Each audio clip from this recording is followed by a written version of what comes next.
Bienvenue dans cette édition spéciale sur France 24. Il fut un temps où Robert Badinter était taxé d'avocat des assassins. Aujourd'hui, il est devenu une référence, un repère, une conscience, un sage, à tel point que l'on parle de sa possible panthéonisation. Robert Badinter, emblématique garde des Sceaux de François Mitterrand, est mort vendredi à 95 ans. La France lui rend hommage ce midi. Place Vendôme, image ici en direct, la France qui lui doit beaucoup, abolition de la peine de mort bien sûr, mais aussi dépénalisation de l'homosexualité. Il a aussi rendu possible l'accès des justiciables français à la Cour européenne des droits de l'homme. Notre dispositif, Pauline Godard, Place Vendôme en direct pour France 24. Avec nous en plateau, Roselyne Fèvre, chef du service politique de France 24. Et on attend Maître William Bourdon, avocat, président fondateur de l'association Sherpa. Bonjour à tous. D'abord, direction donc la place Vendôme pour vous retrouver. Pauline, il y a déjà beaucoup de monde, on le voit, des admirateurs et des têtes un peu plus connues. Oui, en effet, il y a de nombreux admirateurs, des personnes qui se sont déplacées exprès pour rendre hommage et assister à cet hommage rendu aujourd'hui à Robert Badinter, ancien garde des Sceaux, décédé vendredi dernier. On a pu parler avec Héloïse Paraison, qui nous a dit qu'elle était venue rendre hommage à un grand homme qu'elle l'avait rencontré en 2006, puisqu'elle elle travaillait dans l'association Génépi, qui permettait en fait de donner des cours aux prisonniers dans les prisons. Elle a dit qu'elle avait rencontré un grand homme, une personne très accessible et qu'elle était très émue d'être là aujourd'hui.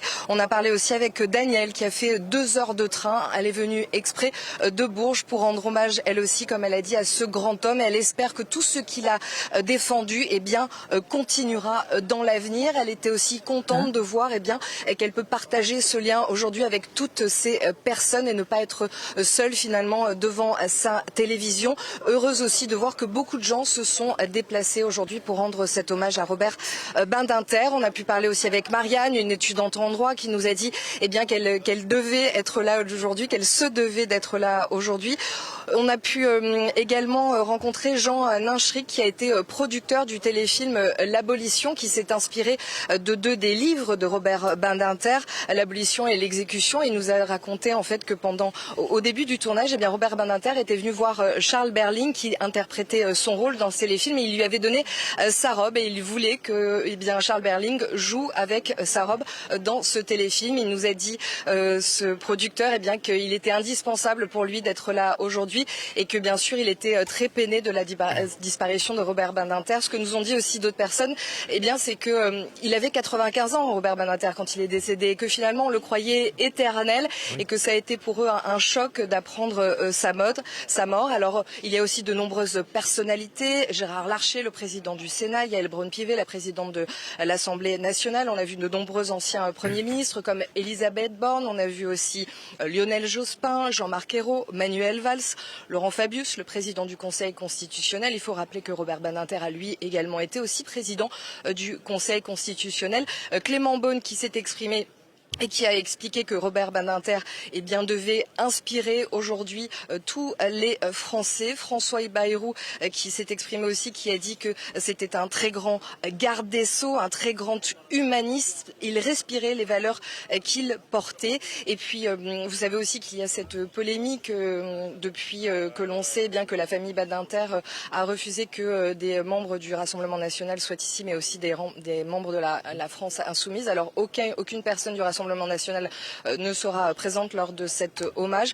Par contre, normalement, Éric Coquerel et également Caroline Fiat sont attendus lors de cette cérémonie. Merci Pauline. Arrêtons-nous un instant avec Roselyne Fèvre sur cette polémique LFI Rassemblement National, avec la présence donc de 2 députés de la France Insoumise. Roselyne et Elisabeth Badinter ne voulaient pas leur présence place Vendôme. Ils sont quand même venus. Cette position d'Elisabeth Badinter, elle est compréhensible au vu de la vie, du parcours de Robert Badinter ? Évidemment, oui. Bien sûr qu'elle est compréhensible.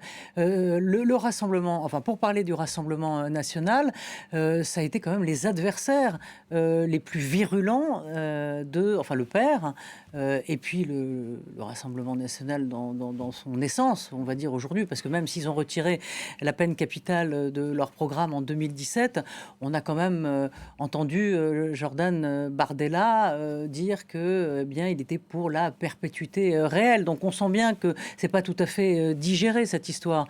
Et puis Marine Le Pen l'a tweeté, elle a dit on ne peut pas partager tous les combats.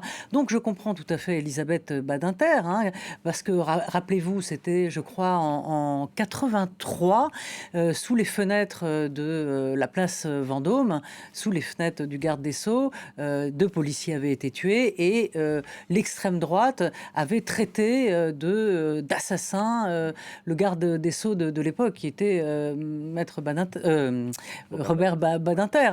Donc voilà, c'est compréhensible. En ce qui concerne la France insoumise, c'est un autre sujet. C'était des accusations effectivement de, on va dire... Gabriel Attal est en train d'arriver, hein, me dit-on, place Vendôme. Voilà, de communautarisme, etc.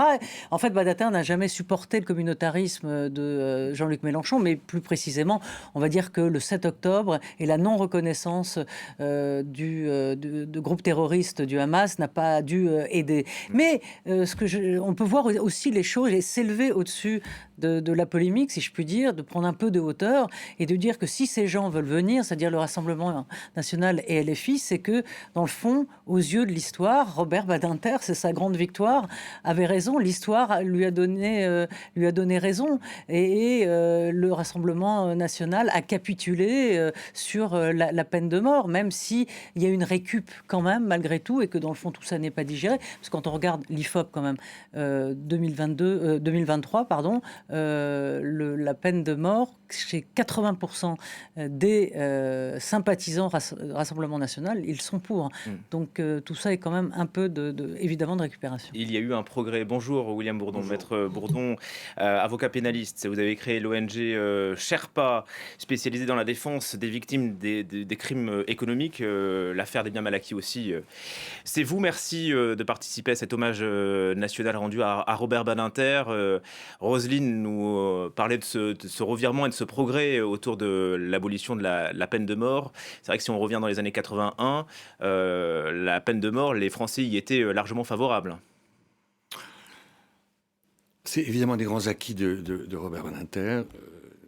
Je l'ai mis comme millions de Français, et au-delà de la France, hein, par la disparition de celui qui était une des seules et uniques grandes consciences qui subsistait en France. Et il y en a bien peu aujourd'hui pour prendre le relais. Moi, j'ai toujours été bouleversé quand je le voyais par la combinaison que j'essaie de porter très modestement depuis 45 ans entre sa soif, son goût de la conviction, ses engagements professionnels, et puis son engagement intransigeant pour l'égalité des droits, pour la démocratie. Pour la dignité humaine. Pour la dignité humaine, bien sûr. Mais, vous avez rappelé, il n'y a pas eu plus haï que lui en France. Il n'y a pas eu un homme plus haï que lui. Il ne faut pas oublier ça. Des paroles infectes ont été prononcées contre lui. Des paroles antisémites. Et cet hommage du bout des lèvres de Marine Le Pen et des autres ne doit pas laisser oublier que derrière elle, il y a des hommes qui détestaient, qui continuent à détester l'héritage qu'il incarne. Si aujourd'hui, Robert Badinter, c'est évidemment une image ou quelqu'un qui lui ressemble, était garde des Sceaux, vous imaginez là, ce gouvernement de M. Attal, vous imaginez les accusations de laxisme qui seraient proférées contre lui, les accusations de démission devant la délinquance. On avait entendu en 1983 Badinter au poteau. Et puis juste pour dire que il n'est pas question de rentrer dans cette polémique, c'est un jour de recueillement et de respect, évidemment de respect pour la volonté d'Elisabeth Badinter. Moi, je ne mets pas en équivalence du tout, mais c'est un autre sujet, l'extrême droite et la France insoumise, quelles que soient les critiques qu'on peut faire à Jean-Luc Mélenchon. Mais le point important à dire, je termine là-dessus, c'est que la disparition de Robert Badinter, moi qui m'a beaucoup inspiré, qui a été une des grandes bougies de ma vie, la disparition de Robert Badinter, c'est aussi un moment d'interrogation. Pour nous, vous disiez, l'histoire lui a donné raison. J'aimerais avoir tort. Mais les mêmes qui aujourd'hui peut-être sont là, le saluent avec plus ou moins de sincérité, de façon plus ou moins hypocrite, certains avec beaucoup d'émotion, sont ceux qui portent des valeurs et qui ont une expression publique qui sont absolument à l'envers de tout l'héritage intellectuel, moral et éthique de C'est-à-dire Robert qu'aujourd'hui, Badinter. il y a une remise en cause de l'état de droit en France, qui est quand même décriée par plusieurs personnes, même si ça reste à débattre. Bah, non, l'état de droit, de toute façon, d'ailleurs, en ce qui concerne l'état de droit, hein, je parle sous votre contrôle, le Conseil constitutionnel, il a ancré le Conseil constitutionnel dans l'état de droit. Il a présidé pendant 9 ans. Voilà, avec 2 piliers, qui est le suffrage universel et la hiérarchie des normes. C'est-à-dire que les traités internationaux sont...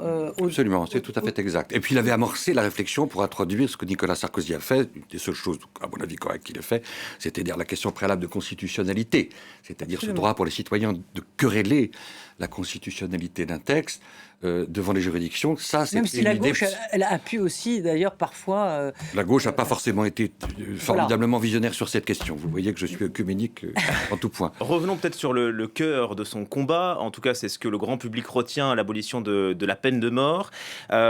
Pourquoi est-ce qu'il se lance dans ce combat, Robert Badinter ? Il a été avocat avant d'être ministre, et ça l'a forgé. Alors, il se trouve que, quand j'étais bébé avocat, le premier stage, c'était chez Philippe Lemaire, qui a disparu tragiquement il y a quelques années, qui a été aussi un de mes mentors au sens le plus noble du terme. Ils étaient très amis, ils étaient très proches. Ils avaient tous les deux accompagné Bontemps à la guillotine, à Clairvaux. Et je peux témoigner du fait que Philippe Lemaire gardait en mémoire l'engagement absolu, résolu de Robert Badinter. Il faut se souvenir, parce qu'on n'en a pas suffisamment parlé, mais il a sauvé la tête de Patrick Henry, mais il a sauvé derrière 6 autres personnes. Il y a eu d'autres combats qu'il a menés. Alors l'origine de tout ça, qui était, voilà, mais il a continué à se battre. C'était pas un fait isolé. Il est resté pugnace et obstiné dans cet engagement. Il faut se souvenir aussi que c'était un engagement de François Mitterrand, qui avait dit « Moi, je ne regarde pas les sondages. Je regarde pas les sondages, c'est mon engagement. » Patrick Henry, la cour d'assises, Robert Badinter était un avocat d'affaires, essentiellement, le droit d'auteur, défendant des artistes, toute cette partie de cette carrière est connue. Et il a été appelé, dans mon souvenir, par le bâtonnier Boquillon, qui était le bâtonnier à l'époque de Troyes, qui très courageusement, cet avocat de province, etc., contre toute l'opprobre, la vox populi, s'est levé, a dit « Moi, je vais le défendre ». C'était très courageux de sa part. Grande dignité de cet homme, et il a appelé Robert Badinter. Puis c'est Robert Badinter qui donc a plaidé le deuxième et a fait ses plaidoiries étourdissantes, dont malheureusement il ne reste pas de traces écrites, mais quand même une mémoire de ceux qui l'ont écouté. Et qui a permis donc à écarter la peine de mort. C'était la condition de son entrée au gouvernement. C'était la condition de son entrée au gouvernement. Et puis, il s'est bagarré aussi à l'échelon européen. Il a fait des missions dans différents pays de l'Est. Il a contribué aussi à l'universalisation de l'abolition de la peine de mort. C'est un point qui est parfois mésestimé. Et il s'est soulevé aussi contre les conditions carcérales indignes. D'ailleurs, ça n'a pas beaucoup changé. Mais je voudrais peut-être revenir sur sa relation avec François Mitterrand, parce que c'était à la base, au début, une amitié. Comme vous le disiez, c'était un avocat d'affaires, c'était pas du tout quelqu'un qui était destiné à faire de la politique. Et j'ai envie de dire que ce qu'il a fait en tant que garde des Sceaux, oui, il a fait de la politique, mais peut-être la politique au sens noble du terme. C'est pas de la politicaillerie, c'est-à-dire qu'il a fondamentalement changé la vie des Français. Il a sauvé des vies, même si, effectivement, dans l'affaire Patrick Henry, il était vilipendé, injurié par l'extrême droite qui disait le laxisme, la faiblesse, c'est celui qui est du côté des coupables et non pas des victimes. Voilà. Mais alors, avec François Mitterrand, il y a quand même le sujet de l'antisémitisme, enfin, le sujet aussi de son amitié avec François Mitterrand, avec René Bousquet. Donc ça, c'est aussi un sujet dont il n'a jamais rien dit publiquement. Il n'a jamais rien livré de ses sentiments, et il a eu le courage à un moment, c'était je crois en 92, lorsque François Mitterrand vient à la commémoration de la rafle du Veldiv, c'est en 92, où il est hué par des extrémistes juifs, et là, à ce moment-là, Robert Badinter monte à la tribune et écrit « Vous m'avez fait honte, vous m'avez fait honte ». On se souvient aussi de ce coup de gueule, donc il a défendu son ami Mitterrand, qui lui, dans le fond, était dans la doctrine plutôt de Gaulle, c'est-à-dire la France n'est pas comptable des actes de Vichy. Donc on se souvient aussi de ce coup de gueule. Et dans une interview du Monde, le seul moment où il parle de ce qui aurait pu le gêner, lui, en tant que famille de déportés, etc., une amitié avec Bousquet. Et en fait, parce que vous savez, il y avait eu le livre de Péan, Une jeunesse française, qui remettait un peu les choses... Et Badinter a dit qu'il avait eu une discussion à ce sujet avec François Mitterrand en disant « Ce n'est pas moi qui dirai ce jour-là ce que nous nous sommes dit, et ce ne fut agréable ni pour l'un ni pour l'autre, et on n'en a jamais su plus. » On attend l'arrivée du cercueil de Robert Badinter dans cette place Vendôme. Je crois que c'est la première fois qu'une telle cérémonie a lieu devant la chancellerie. C'est là, William Bourdon, dites si j'ai tort, mais qu'a été rédigé le projet de loi pour l'abolition de la peine de mort en 1981. C'est là aussi que furent organisées ces manifestations hostiles à Robert Badinter. J'aimerais peut-être qu'on revienne encore sur la peine de mort. On parlera d'autres combats menés par Robert Badinter. À la tribune en 81 à l'Assemblée nationale, il disait « Il n'a jamais été établi une corrélation quelconque entre la présence ou l'absence de la peine de mort dans une législation pénale et la courbe de la criminalité sanglante ». C'était ça le cœur de son argumentaire pour lui, de dire finalement que la peine de mort n'a jamais dissuadé personne. Dans son discours, dans toutes ses expressions, il y a toujours une dualité. Il y a à la fois l'argument pédagogique qui est important, didactique, qui est de dire c'est inefficace. Ce sont les mots qu'il prononce quand il plaide pour Patrick Henry en disant si vous le guillotinez, cela ne changera rien. C'est évidemment une dimension importante de l'engagement de tous ceux qui tentent aujourd'hui de continuer à universaliser l'abolition de la peine de mort. Mais les principaux arguments, c'est évidemment un argument philosophique. C'est-à-dire, et puis il a fait référence tant de fois dans son discours ailleurs, c'est-à-dire au texte magnifique de Victor Hugo, bien sûr, Dernière journée d'un condamné à mort, d'Albert Camus. Là, il a fondé son expression sur le fait que la peine de mort était évidemment, une institutionnalisation, une légalisation d'un crime par l'État. 2, que c'était une forme d'offense à l'humanité et c'était une barbarie institutionnelle, et que le propre des régimes totalitaires et que ce symbole-là, la peine de mort, et d'ailleurs dans les pays où il subsiste, on pourrait dire un mot des États-Unis bien sûr, qui de ce point de vue-là donne le contre-exemple le plus atroce qui soit, mais dans les pays où il subsiste où la peine de mort est pratiquée le plus, la peine de mort est toujours corrélée avec un système répressif et autocratique. Donc ça incarne toujours cette logique de vendetta orchestrée, mise en scène de façon mortifère par l'État. Ça va toujours de pair avec un refus de l'égalité des droits, et ça va toujours de pair avec des logiques autocratiques et des logiques répressives. Emmanuel Macron vient d'arriver place Vendôme. On attend le discours, l'éloge funèbre du chef de l'État qui doit, dit l'Élysée, dans un vibrant hommage, vanter la force de vie de l'ancien ministre de Mitterrand. Cérémonie passée sous le signe de la justice, des combats contre la peine de mort, l'antisémitisme, l'homophobie.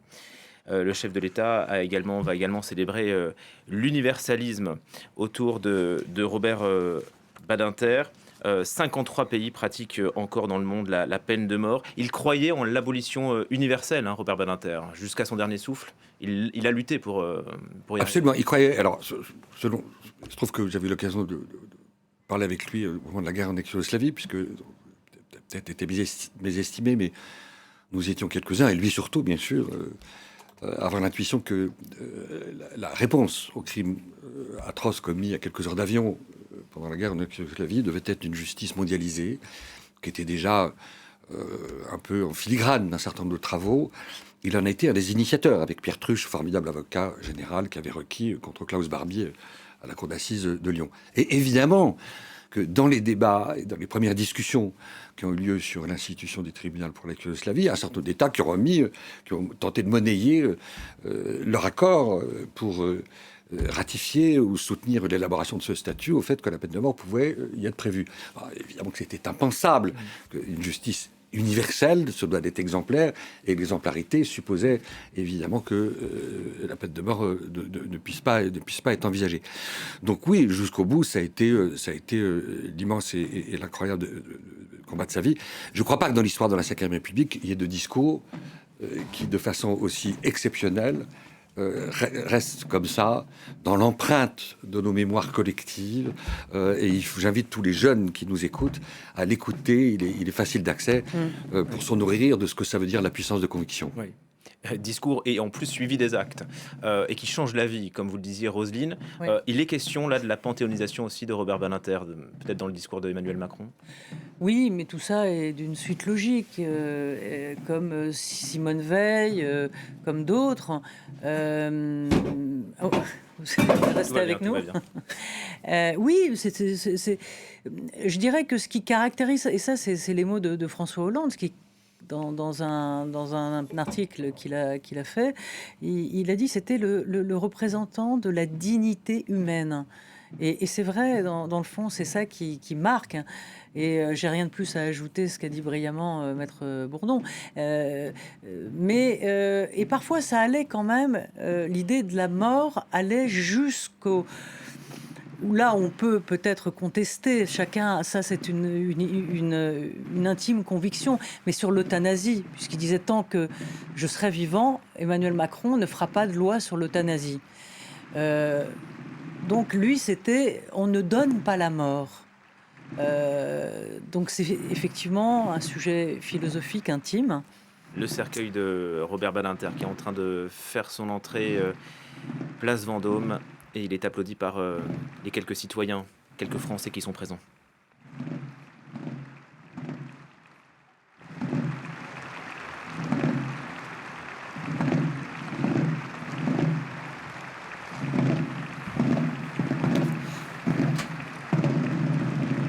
Je préfère venir ici que à BFM. C'est plus sympa ici.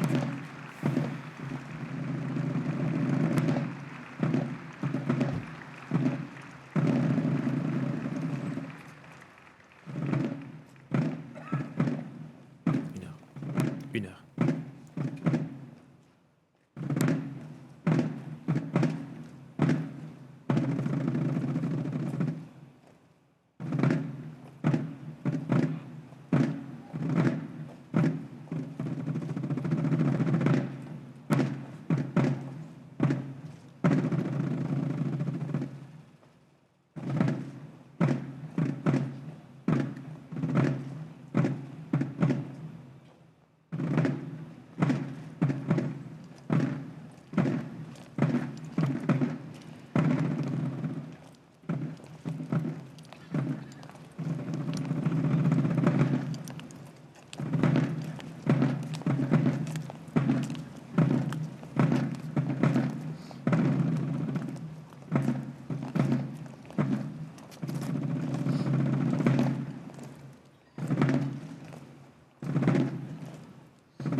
J'ai l'honneur, au nom du gouvernement de la République, de demander à l'Assemblée nationale l'abolition de la peine de mort en France.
Si Dieu existe, qu'aimeriez-vous après votre mort l'entendre vous dire, à vous, Robert Badinter?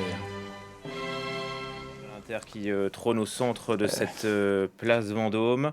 Tu as fait ce que tu as pu. Entre. Voilà, Robert Badinter qui était interrogé par un journaliste qui lui demandait qu'aimerez-vous qu'on vous dise quand vous serez arrivé au ciel, que Dieu me dise, tu as fait ce que tu as pu, rentre. Robert Badinter applaudit. On a entendu également la 7e symphonie de Beethoven, chère à Badinter, et puis les images de sa vie défilant sur écran géant. On attend maintenant l'éloge funèbre d'Emmanuel Macron. Maître Bourdon, vous vouliez peut-être revenir aussi sur l'inquiétude qu'avait exprimée Robert Badinter sur la considération portée aux musulmans en France ici. Oui, de façon plus générale. Très important que chacun mesure notre responsabilité collective de se sentir obligé de respecter, d'être à la hauteur de l'héritage et du legs de Robert Badinter, à l'heure où les fantômes reviennent. Les forces obscures sont là, les forces de xénophobie, d'intolérance. Juste un mot, je me souviens, Robert Badinter, en 2011, dit, je suis sûr de ne pas trahir ses mots, je regrette de constater que la façon dont on parle et dont sont traités les musulmans en France, ça me rappelle la façon dont les Juifs l'étaient il y a 60 ans. Il faut aussi se souvenir de ces mots. Et maintenant, place au Président de la République. Merci. Le sang sur la lame, la tête coupée d'un homme, une vie fauchée. Ce spectacle morbide, Robert Badinter y assista à l'aube, le 28 novembre 1972, dans la cour de la prison de la Santé. Avant, il y avait eu la plaidoirie désespérée pour sauver son client, Roger Bontemps, coupable qui n'avait pas tué. Le procès perdu à Troyes, la grâce sollicitée en vain, les visites chaque matin dans la cellule, les derniers jours d'un condamné. Avant, il y avait eu ce dilemme insoutenable. Qui des deux condamnés, Buffet ou Bontemps, exécutés en premier? Ce sera Bontemps, avaient statué leurs avocats, car Bontemps a encore un peu d'espoir. Mieux vaut qu'il parte d'abord. Après, il n'y avait plus rien que la nuit. L'odeur de sang, les visages des bourreaux, la mort. La mort sans recours, une vie tombée parce que la justice, alors, tuée.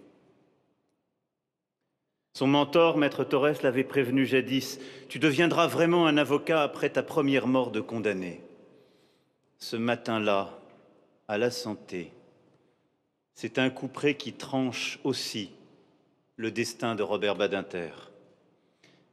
Avant ce matin-là, il était un partisan de l'abolition de la peine de mort. De ce jour, il en sera un combattant. Une idée simple gouverna désormais la vie de Robert Badinter. Pour ne pas perdre foi en l'homme, il ne faut pas tuer les hommes, fussent-ils les pires coupables. Il était devenu avocat par amour du droit et pour gagner sa vie, il sera l'avocat pour toujours de cette cause, l'abolition. Janvier 1977. Retour à Troyes, dans la même cour d'assises où furent jugés Buffet et Bontemps. Cri de la foule qui demande la mort de Patrick Henry, cet assassin d'enfants. Cri de la foule qui demande la mort de Robert Badinter, cet avocat des assassins. Les morts vous écoutent, répétait Robert Badinter. Et le fantôme de Bontemps l'écoutait. Les morts étaient sa conscience, mémoire d'outre-tombe dont il redoutait le jugement. À la barre, lui qui aimait et écrivait le théâtre ne jouait pas un rôle. Il était une âme qui crie, une force qui vit et arrache la vie aux mains de la mort. « Si vous tuez Patrick Henry, lança-t-il au juré dont il cherchait le regard, alors votre justice est injuste. » Le combat contre la mort devint sa raison d'être. Après Patrick Henry, Robert Badinter sauva la tête de 5 autres condamnés. Les morts nous écoutent. Les morts. Ces morts. Simon, son père, arrêté le 9 février 1943 par les séides de Klaus Barbie. Schindléa, sa grand-mère déportée à 79 ans. Idis, son autre grand-mère, que dans la fuite, la famille dut laisser s'éteindre seule à Paris. Naftoul, son oncle, ses cousins, tant des siens, décimés par la Shoah. La mort, comme ombre permanente, à chaque contrôle de papier dans ce village de Savoie, quadrillé par les Allemands, surveillé par la police de Paul Touvier. La mort aux trousses, sa quête de fantôme, après-guerre, à Auschwitz. Oui, Robert Badinter fut un jeune homme hanté par la mort. Sans doute est-ce pour cela qu'il fit toute son existence le choix résolu de la vie. Nourriture terrestre, nourriture céleste, haut très haut et bas très bas. Il vécut intensément chaque minute. Fureur de vivre, des universités américaines au prétoire, gourmandise des mots, voyage jusqu'au bout des nuits sans sommeil, pour étudier, devenir docteur, préparer ses cours. Épiphanie de travail et de savoir, fête de l'esprit, la vie, la belle vie, celle des théâtres, celle de l'opéra, la vie pour aimer, épouser Élisabeth, couple dans le siècle, unis par l'universel. Complicité dans les épreuves et les procès, les bonheurs et les livres, presque 6 décennies d'une vie mêlée avec leurs 3 enfants, Judith, Simon et Benjamin. Lumière d'un grand amour et amour des grandes lumières, celle de Condorcet, de la Révolution, de la République. Les morts vous écoutent. Ceux qui écoutent Robert Badinter, ce jour de septembre 1981, s'appellent Jaurès, Clémenceau, Briand, Camus, Hugo. À la tribune de l'Assemblée nationale, pour défendre la loi abolissant la peine de mort, le garde des Sceaux porte l'engagement du président François Mitterrand, formulé durant la campagne, en dépit de l'opinion. Robert Badinter parle. Plaidoirie inoubliable contre une peine capitale qui, par ses mots, est pulvérisée, à son tour exécutée. Robert Badinter parle. La peine de mort dissuasive, mais Patrick Henry lui-même criait à mort buffet, à mort bon temps, devant le même palais de justice de Troyes quelques années plus tôt. La peine de mort, dénoncée par les religions, les philosophies, les consciences du monde, la peine de mort, apanage des dictateurs. Robert Badinter parle. Et la justice, n'est-ce pas seulement des juges, des jurés, avec leurs failles, leurs erreurs? Alors faut-il accepter des exécutions sans cause, des cadavres par accident? Un homme qui n'a pas tué, coupé en 2 dans la cour de la prison de la Santé? Non, ce n'est pas une question politique, c'est une question morale, un cas de conscience. Robert Badinter convainc. Une majorité vota pour la loi entière, une majorité formée de la gauche, rejointe par quelques députés de l'opposition, menée par Jacques Chirac. Robert Badinter avait gagné son plus grand procès. Victor Hugo, son modèle, avait écrit 93. Robert Badinter venait de tracer 81 dans l'histoire du progrès français, année de l'abolition. Cela suffisait-il? Non. Il fallait encore rendre la justice plus humaine et l'humanité plus juste. Poursuivre l'œuvre d'émancipation et de fraternité promue par Condorcet. Chasser les terribles démons de l'arbitraire qui tuèrent Condorcet et tant d'autres après lui. Derrière chacun, réprouvé, condamné, oublié. Le garde des Sceaux voulait toujours voir une vie. Simplement, irréductiblement. Vie des homosexuels, discriminés, dont Robert Badinter mit fin à l'opprobre légal. Vie brisée des victimes, dont il se soucia plus que tout autre avant lui. Vie citoyenne avec ses droits inaltérables. Il supprima les tribunaux d'exception et il ajouta un recours, celui de la Cour européenne des droits de l'homme, aux armes de liberté des justiciables français. Vie des détenus, car pour lui existait un droit qu'aucune loi ne pouvait entamer, aucune sentence retrancher, le droit de devenir meilleur, même en prison, même coupable. La vie, sa vie menacée, son honneur bafoué, parce qu'il fut pendant 5 ans le ministre le plus attaqué de France, cible d'une haine dont l'écho résonne encore dans cette place Vendôme. Mes chers compatriotes, tout à l'heure, vous l'avez applaudi, dans cette même place où alors des voix de haine s'élevaient pour l'attaquer en raison de cette abolition. La vie, cette vie sacrée, garantie par l'état de droit, par les lois fondamentales de la République, cette primauté de la personne humaine, inscrite dans une décision du Conseil constitutionnel qu'il présida et dont il était spécialement fier. Vie d'étude et de sagesse à la tête de cette institution, vie vouée à défendre la dignité de chacun et l'unité de la République jusqu'au banc du Palais du Luxembourg.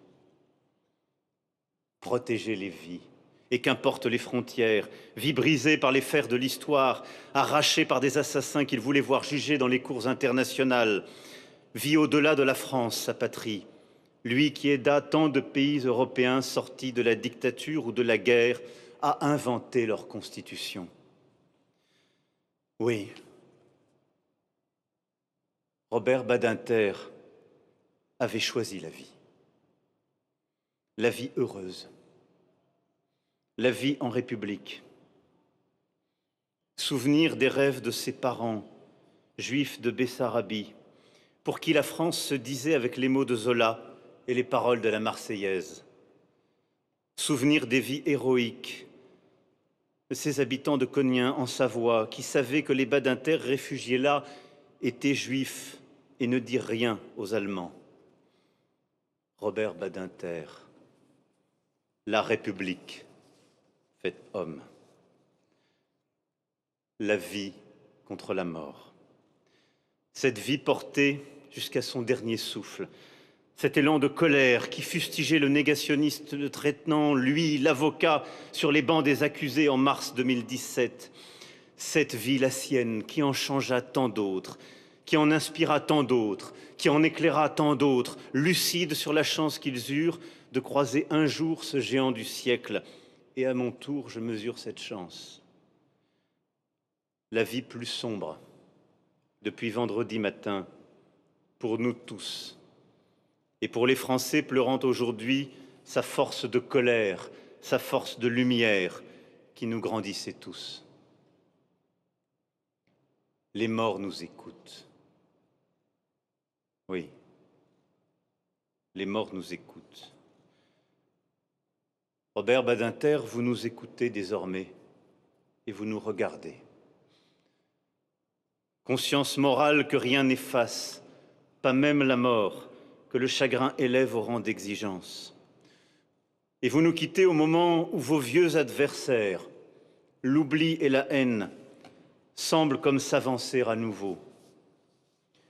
Où vos idéaux, nos idéaux sont menacés.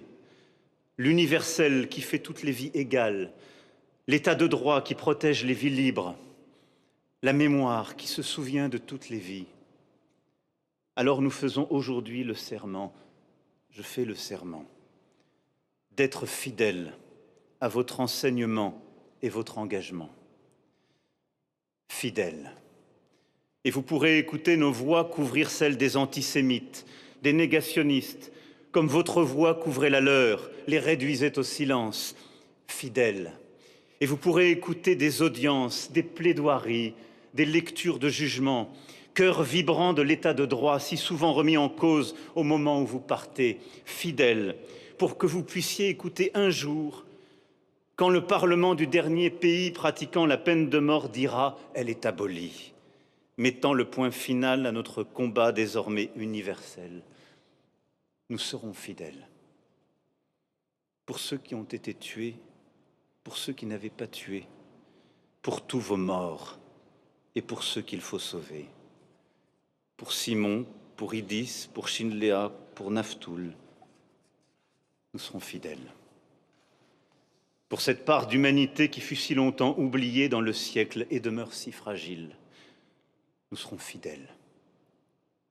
Car c'est vous qui aujourd'hui, parmi la foule, nous êtes fidèles. Vigie, aux sourcils broussailleux, fendu d'un sourire soudain, vibrant d'indignation et d'une colère juste quand sont attaqués les principes universels, vous nous restez fidèles. Comme vous l'étiez chaque année, en silence, homme parmi les hommes, rue Sainte-Catherine à Lyon, pour commémorer la rafle où fut enlevé votre père un 9 février. Encore. Vous êtes là, aujourd'hui, parmi nous. Les lois de la vie et de la mort comme suspendues, vaincues, abolies. Alors s'ouvre le temps de la reconnaissance de la nation. Aussi votre nom devra s'inscrire aux côtés de ceux qui ont tant fait pour le progrès humain et pour la France, et vous attendent au Panthéon. Vive la République, vive la France.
Entendez-vous dans les campagnes juger ces féroces soldats. Ils viennent jusque dans nos bras, égorger nos fils, nos compagnes. Aux armes, citoyens, armés au bataillon, marchons, marchons, marchons. Purade, abreuve l'Occident.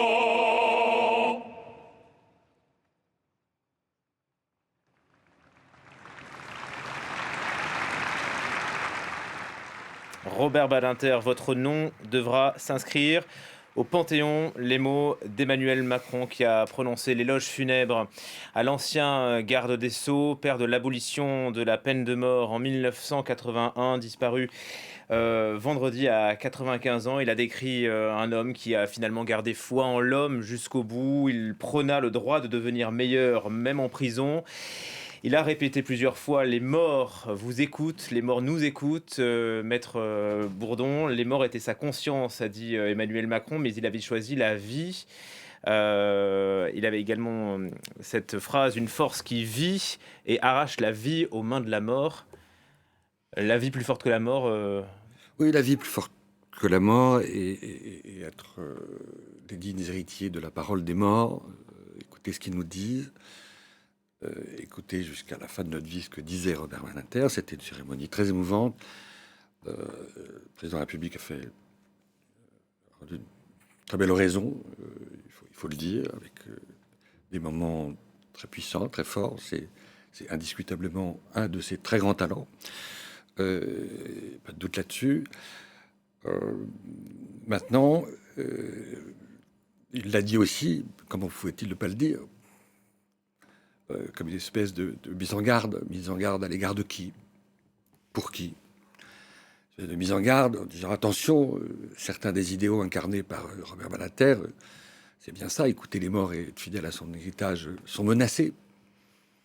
Il a dit avec la mesure qui est la sienne, mais on a bien compris de ce dont il parlait, c'est-à-dire toutes ces forces qui sont des forces obscures et qui rognent l'état de droit, la démocratie, les libertés publiques partout à travers le monde. Jamais, y compris en France, la montée des y compris en France. Il faut se souvenir des mots de Robert Badinter, il y a déjà plusieurs années, qui avait sonné un peu le tocsin. Au moment où l'état d'urgence s'est banalisé, où des dispositions d'exception sont entrées dans le code pénal français, il a dit attention, le principe doit rester dans le respect de la norme et non pas dans la banalisation de dispositions d'exception. C'est quand même ce qui s'est passé. Donc, moi, le vœu que je forme en cette journée de recueillement et d'hommage à Robert Badinter, le vœu que je forme, c'est que tous ceux qui sont en responsabilité publique et politique et qui applaudissent, et au premier chef Emmanuel Macron, prennent la mesure de cet héritage et sachent poser des digues fortes, puissantes, par rapport à la montée des intolérances, par rapport à la montée de la xénophobie, ne participe en rien à la déconstruction de notre état de droit et notre héritage législatif, éthique commun. Souvenez-vous, il y a quelques jours, discussion sur la loi sur l'immigration, quand même, une controverse qu'on ne va pas rappeler maintenant. Donc, le droit du sol à Mayotte. Le droit du sol à Mayotte, il y a encore 48 heures. Il a rendu hommage, et c'était très important au fait que c'est Robert Badinter qui a permis aux citoyens français de faire un recours individuel devant la Cour européenne des droits de l'homme. C'est essentiel. Pourquoi? Parce que c'est ce qui a permis aux juges français d'arrimer leurs décisions à des principes supranationaux et parfois contre la jurisprudence ou contre la législation française. Ça a tout bouleversé, quoi. Ça a absolument tout bouleversé. Ça a conduit malheureusement à ce que la France soit un des pays dans le bloc de l'Ouest, je ne parle pas des pays de l'Est, de certains pays de l'Est, dans le bloc de l'Ouest parmi les plus condamnés, quand même, sur les prisons, sur les violences policières. On reste un des pays les plus condamnés par la Cour européenne des droits de l'homme.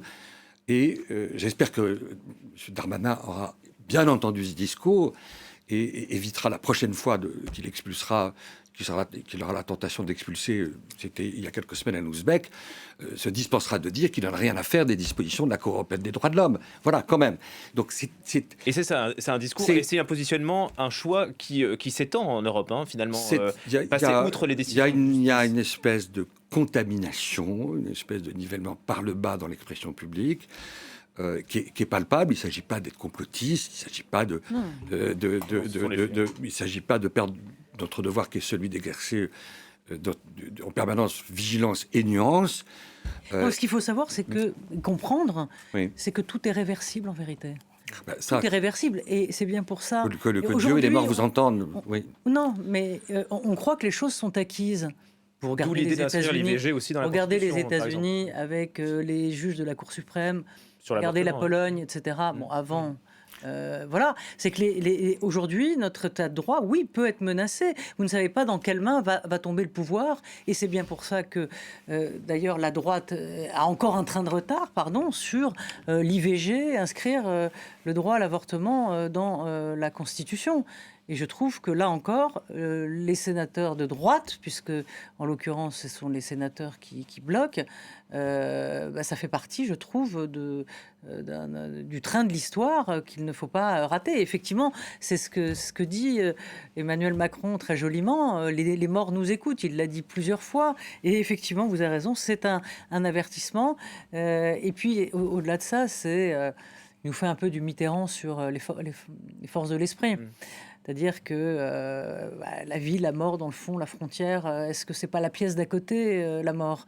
Est-ce que, vous voyez, cette notion d'avoir toujours choisi la vie, est-ce que dans un cercueil, il n'y a que la dépouille de Robert Badinter où il y a encore son esprit et il flotte encore? C'était ça aussi qui était beau dans le discours d'Emmanuel Macron. Absolument, vous avez raison, mais puisque vous parlez d'esprit, il faut se souvenir ce qu'il a dit il y a quelques jours... un grand esprit français, Emmanuel Macron, à propos de Robert Badinter. Je ne suis pas tout à fait enthousiaste de cette formule, parce qu'elle renvoie à une idée essentialiste de ce que ça veut dire la France, de ce que ça veut dire être français, d'une espèce de récit national qui serait homogène. Qu'est-ce qu'incarne cet homme formidable qu'était Robert Badinter? Je dis formidable parce que tout d'un coup, je crois à ses yeux, je me souviens des discussions avec lui, de sa rectitude, son intransigeance, ses encouragements. Moi, quand il me mettait la main sur l'épaule quand je partais, c'était comme une espèce de combustible pour continuer. C'était un grand juif de la République. Il incarne aussi les forces d'émancipation qui ont été aussi les fonds baptismaux de l'histoire française. Il incarne tous ces hommes et ces femmes venus d'ailleurs, du grand large, de loin, qui font la richesse immense et éternelle de la France, c'est-à-dire sa diversité, c'est-à-dire précisément cette richesse formidable qu'aujourd'hui on voudrait taire, on voudrait clouter dans le cercueil d'une pensée réactionnaire qui de plus en plus galope et contamine les esprits, y compris parfois dans la droite, pour qu'on pouvait espérer plus républicaine que le visage qu'elle donne ces jours-ci. Voilà ce qu'on est obligé de dire. Merci infiniment, Maître Bourdon. Ça fait du bien d'avoir des paroles comme ça d'ouverture et de nuances de bon sens aussi. On voit vos paroles et de hauteur, c'est vrai. Bah oui, heureusement. Merci à vous merci de votre invitation. Pas moi, lui. Ah non, mais vous deux, on va pas faire un concours. Non. Merci de nous avoir suivis pour suivre cet hommage national rendu à un grand homme, Robert Badinter, qui devrait donc rentrer au Panthéon. C'est ce qu'a annoncé Emmanuel Macron. On se retrouve à 13h dans un quart d'heure pour le journal. Merci à tous. Merci.